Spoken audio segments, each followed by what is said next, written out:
নারী শিক্ষার্থীদের জন্য ২ দিনব্যাপী মেহেদি উৎসব আয়োজনের মধ্য দিয়ে প্রকাশ্যে এসেছে বাংলাদেশ ইসলামী ছাত্রী সংস্থা ইসলামী বিশ্ববিদ্যালয় শাখা। মঙ্গলবার বিশ্ববিদ্যালয়ের বটতলায় সকাল ৯টা থেকে বিকেল ৪টা পর্যন্ত ২ দিনব্যাপী এই উৎসবের আয়োজন করে সংগঠনটি। সরেজমিনে দেখা যায়, বটতলার পাশেই সুসজ্জিত সামিয়ানা টাঙিয়ে ৪টি বুথ স্থাপন করা হয়েছে। এর মধ্যে একটি বুথ সংগঠন সম্পর্কে বিস্তারিত জানানোর জন্য, বাকিগুলোতে উপহার, অনুভূতি বক্স এবং মেহেদি দেওয়ার জন্য আলাদা আলাদা ব্যবস্থা করা হয়েছে। এছাড়া উৎসবে আমন্ত্রণ জানিয়ে বিভিন্ন ব্যানার টানানো হয়েছে। একটি ব্যানারে লেখা ছিল, প্রিয় ভাইয়েরা, আপনারা ভিতরে প্রবেশ ও উকি মারা থেকে বিরত থাকুন।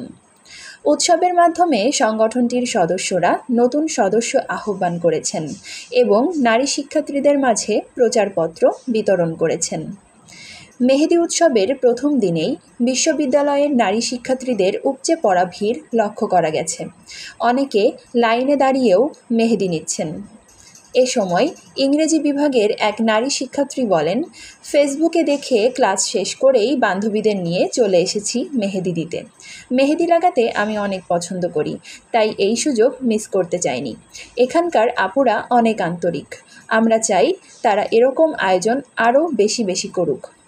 ছাত্রী সংস্থার ইবি শাখার সভানেত্রী ইয়াসমিন আক্তার বলেন, আলহামদুলিল্লাহ, বাংলাদেশ ইসলামী ছাত্রী সংস্থা ইসলামী বিশ্ববিদ্যালয় শাখার উদ্যোগে ২ দিনব্যাপী মেহেদি উৎসবের আয়োজন করা হয়েছে। সুস্থ সংস্কৃতি চর্চার উদ্দেশ্যে শুধুমাত্র ছাত্রীদের নিয়ে এটি একটি ব্যতিক্রমধর্মী আয়োজন।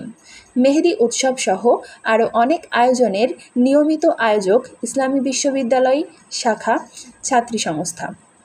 বিগত ফ্যাসিস্ট সময়ে এ ধরনের আয়োজন বিস্তৃত পরিসরে ছাত্রীদের সম্পৃক্ততায় আনা সম্ভব হয়নি।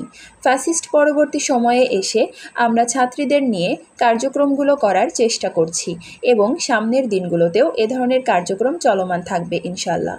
আমরা এই উৎসবের মাধ্যমে সকল ছাত্রী বোনের সঙ্গে একটি সৌহার্দ্যপূর্ণ সম্পর্ক স্থাপন করতে চাই ইনশাআল্লাহ। মহিমা খান, এডুকেশন টাইমস থেকে।